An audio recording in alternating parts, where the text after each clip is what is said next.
kababayan, yan, punta tayo sa Sijen Beach. Silaw, maaraw pa, tumitirik yung araw guys. Pasalipod ko ni cellphone. So this is the view for the Sijen Beach. Ayan, libre lang po yung entrance dito sa Kaohsiung, sa Sijen Beach.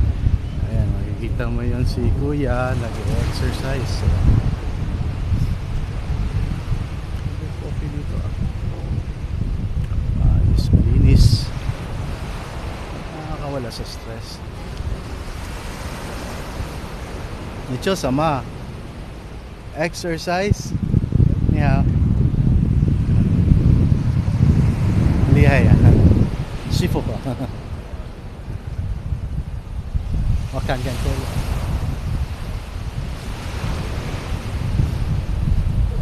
So yung ano nila guys, pare lang sa Pinas yung ano dito, yung buhangin, yung sun.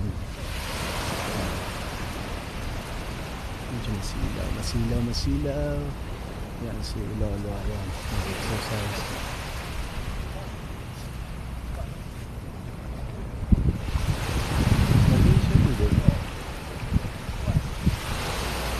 Okay na. So ito yung ano, nakakatuwa lang itong ano, mga information nila na ano, yung mga bato.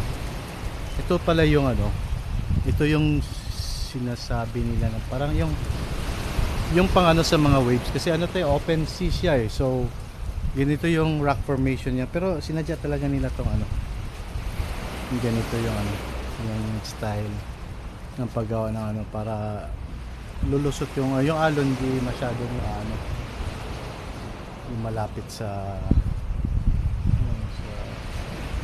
dun sa gilid. Nice siya.